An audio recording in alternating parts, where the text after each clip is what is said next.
Okay. So, first off, I'm Alicia Glazier. Brenda is my partner. Yes, Brenda is my partner. And then you guys can go ahead and say something, I guess. Poor Samantha, she cannot talk. She's sick, so she has been typing us some stuff.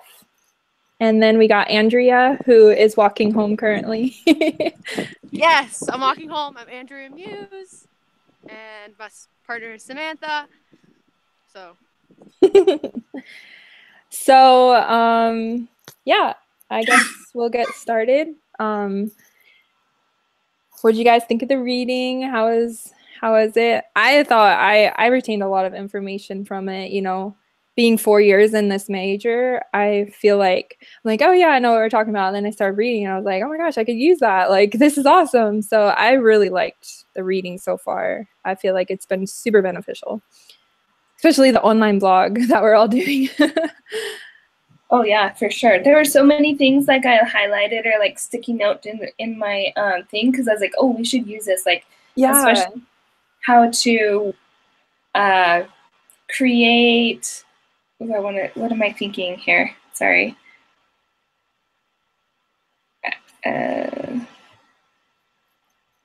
Sorry, I have too many highlights. I know.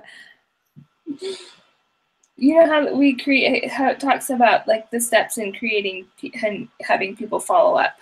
So it's like state the what you want them to do, follow up with them, restate it, and all that kind of stuff. So I thought that was really fun with you. I found so much. In fact, I think I kind of overdid it. My thing's like 11 pages long. My bad. Sorry. But it was like a lot of information and is valuable. So from chapter 1 and just looking at my notes, like I basically kind of defined my role and like what I want to do with this blog. And like, with this major, I guess it's like, yeah, like you want to do certain things, but now we're like, our focus is on this blog. And like, I think that perspective has helped me in this reading, focusing on my blog, having the blog in the back of my head, reading this. So yeah, I think it was really super insightful. It's a lot of the readings about how we can get involved in the community as family life educators. Yeah, I thought it was great.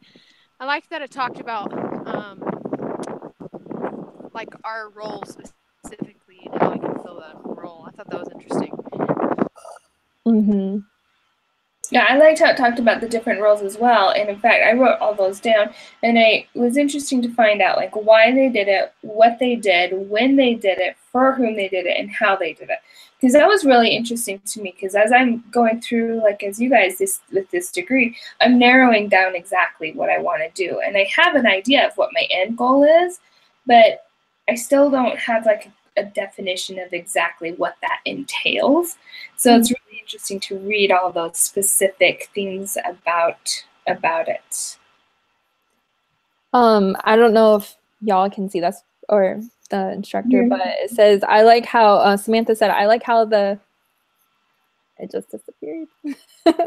I like how we can see. Yeah, I bet that she can read it too. It's okay, perfect.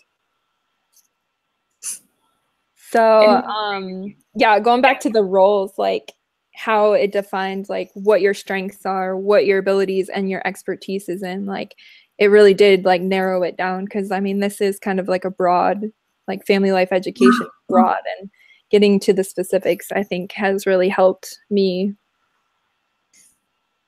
I think one of the interesting things that I find about this is it's not just like family life education is not just one section. It's like the family therapy, the case management, and the family life education. Like you actually have to combine all of those to create a great system. And so to me, I was just thinking, so I have a neighbor over here that I had been talking with and using for various projects throughout my 4 years.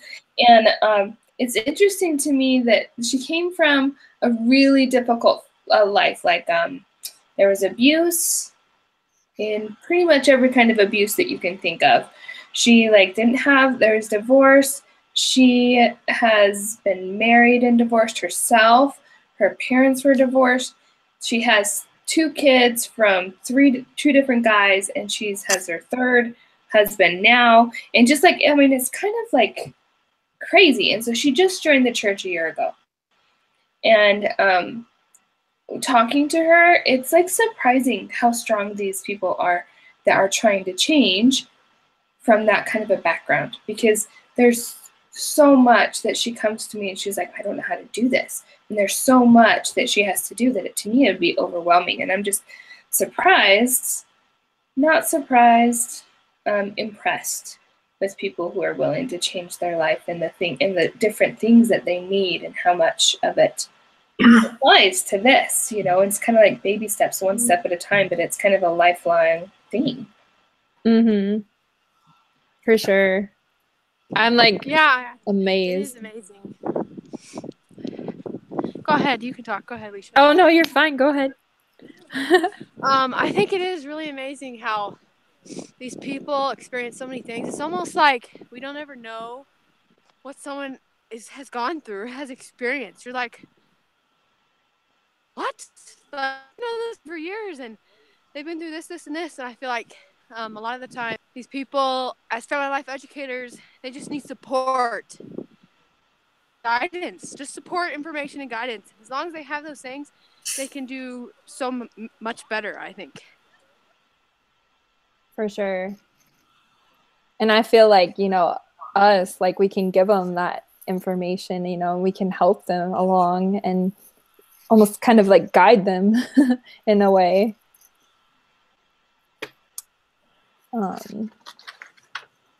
So yeah, I mean, like I said, like I like chapter 1. Chapter 19 too was really informational.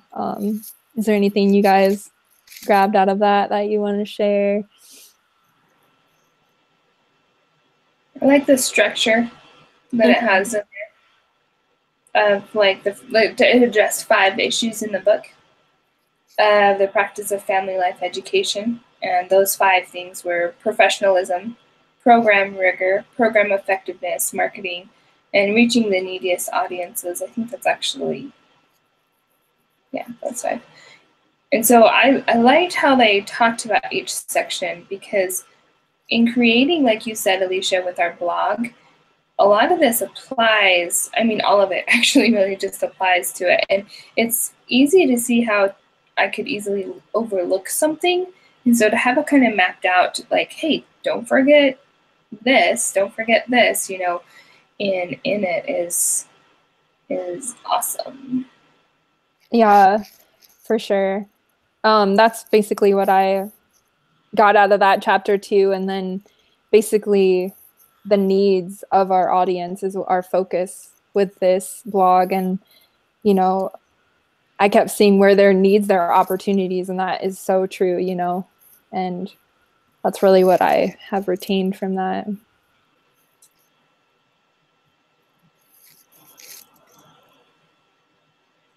I think Andrea might be home.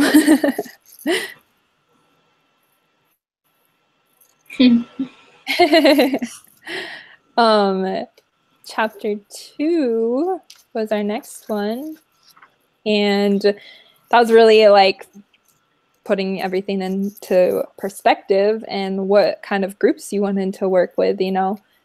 They talked on like the primary and the secondary, and like I don't want to mess this up. Is it tertiary? Good job. I'll go with that. Because I'm like, I don't know, but you know, it helps me put that into perspective. Like, what kind of groups do I want to work with in this career, you know, that I'm trying to obtain? And I think for me, it would be like primary and secondary, because I went through marriage prep, and I mean, like, it was amazing information I captured from all that, and that I use in my marriage today. And like, in secondary, like, you know, you're gonna have problems in marriages, and like, from like, I don't want those problems to escalate, so I feel like I can help those people from it not escalating, if that makes sense. So those are like the 2 groups I want to focus on in my career. I'm with you. one of the things that really caught my eye that just stood out in chapter 2 was the change methods, and that's what I was trying to think of earlier, and how it says you describe the skill, model the skill, practice the skill, reinforce the skill, and have corrective feedback, and then use the skill in real life. And I think, like what you were saying, this is going to be a big part of what we do, is because so much of what in the blog or even in our family life education or in our careers, we're not just talking to have people listen and then forget. We want to create change. And so I thought that was a really cool thing that just kind of popped out at me. That was just like really. Sorry, guys. That's okay. I'm back. So did you catch what we were talking about? No, what was the last thing? Oh, okay. We're just talking about the primary and secondary. Oh, that was cool. Okay, yeah, go ahead, whoever's chatting. I'm done. Did you want to say anything about that? Yeah, so I'm trying to remember. I think for my outline, I put that I like the third one. What is it called? Territory? Or... I said tertiary. I don't know if it's right though. Okay, whatever it's called. The third one, that's just kind of more like where I want to be, I guess. I kind of want to deal with more therapy-wise couples who are like need immediate help, I guess, to rescue the relationship or whatever they're experiencing. Mm-hmm. So I thought, I don't know, that's just kind of my interest. So I thought that was kind of an interesting way to get involved in the community, I guess, through therapy and other work like that. So anyway, that's just kind of what I think. Yeah, for sure. See, that's the one I was just like, I feel like I would be the weakest at. Really? Yeah, so it was good to get that perspective, like, from somebody who wants to focus on that. Right. Yeah, I really enjoyed that. And Andrea, what is your main goal? Like, what is your end thought as to where you want to go with this education you're getting right now? Yeah. So I'll be finished in July, and then hopefully over the fall we'll be studying for my GRE and whatnot, and then hopefully applying like this time next year to some grad schools. I want to do therapy. I'm not really sure like what my expertise is going to be in yet. I am interested. It's kind of funny. My major is marriage and family studies, but I'm interested kind of in the adolescence, like young adult, that around that age. So I'm hoping to get my master's in something like clinical psychology or family therapy. So yeah, that's kind of where I am so far. I mean, the only reason I'm just super passionate about it. I myself struggled with anxiety and mental illness all my life, so I know how it is. I feel like I'd be good at empathizing with others, and that's kind of just the route I want to go. So nice. And Samantha, how about you? I'll whisper because that's a lot to type. Kind of like Andrea, I've wanted to go like the therapy route. Lately, I've been looking into social work too. Mm-hmm. So that getting my master's. But I don't know. I've been at such a like crossroads with that for a while now that I'm just kind of still trying to figure out where I want to go, like which path I want to take. Okay, cool. Alicia? Honestly, I'm not sure. It's so much that I could do with this major that I haven't narrowed it down yet, but I definitely want to work with married couples is what I want to do. There's something about it that I just want to promote it and just embrace it. So I don't know what exactly career path I'll take, but it's definitely with marriage or married couples. I definitely want to do a master's program too eventually. Probably not right away, but eventually I want to. How about you, Brenda? I'm going to go straight into my master's if I can. And I want to do trauma therapy with children, but also because I think that would be a really hard area to be in all the time. I also want to do marriage and family therapy as well, or things like that. So it sounds like we're actually all fairly on the same basic path, I guess, basic direction. Walk in the same lines. Mhm. Did you guys find the successful program tips, like all the things that the successful programs characteristics that they all have? Did you find that interesting? Yeah, for sure. I think there's 8 of them.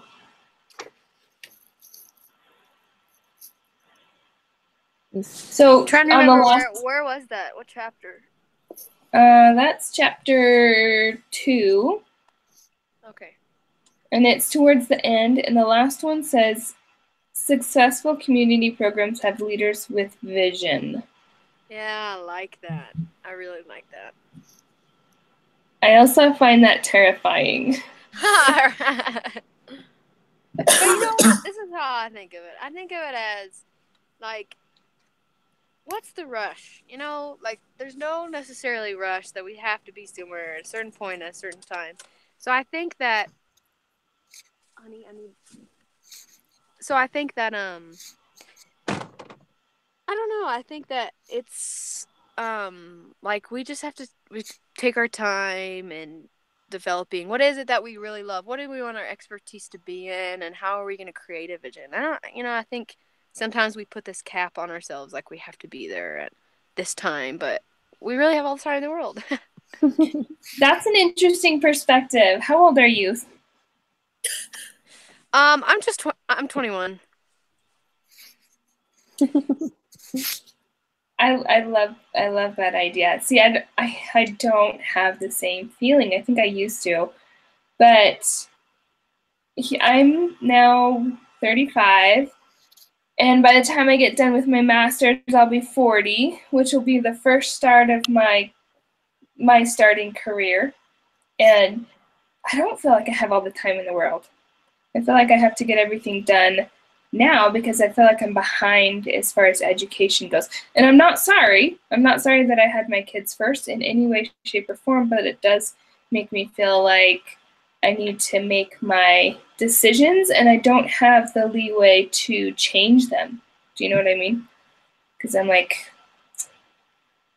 15 years ahead past. Yeah, no, that makes total sense. We just come from two different total backgrounds because I started college when I was 17. So it's just kind of like a different perspectives, which I think is cool. I think it's awesome that you're going back and getting education. I think that's super. Like I kind of said, like in my comment, my dad, he went to college, but he didn't finish. And then he didn't go back until all of his kids were grown and out of the house. Mm-hmm. Just got his bachelor's like a year or 2 ago. And he's now in his master's program for family therapy and for therapy and everything. Oh, that's Sounds cool. You guys kind of doing the same thing at the same time. Yeah. So I guess it's kind of like what Andrea's saying and what you're saying. Like, have a lot of time that you can do it, but yeah, can't make that many changes once you do at a certain point in your life. Because he's in his mid-50s, like, you can't suddenly say, I want to do a different program and do another. Yeah, because then it goes back and takes another 8 years to finish. And you're in your 60s, and then what do you do? That's cool. I love the fact that. But you know what? It's interesting when you're saying that. I like your thoughts that we don't have to be at a certain place at a certain time, and that for each person, that place and time is different. So I thought that was really cool. So, yeah. thanks for sharing that.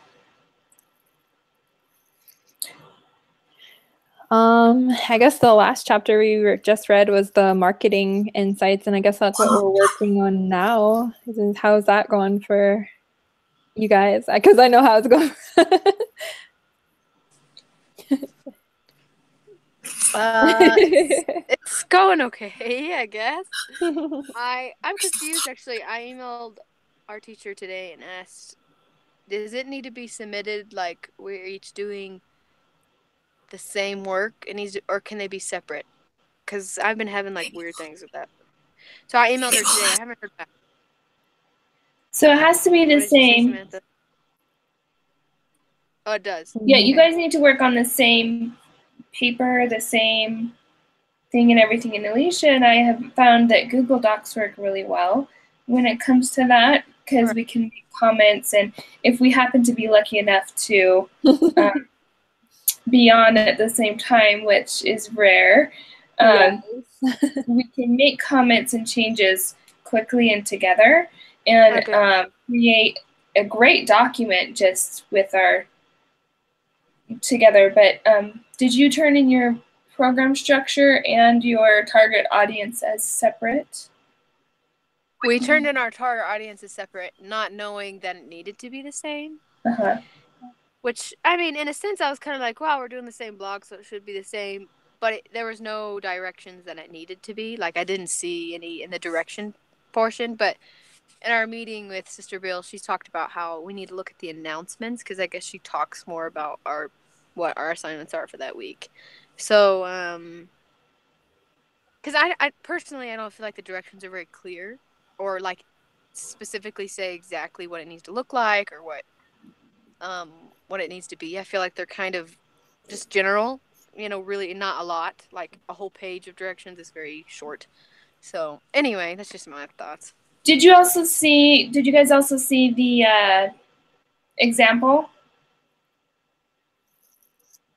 The portfolio section.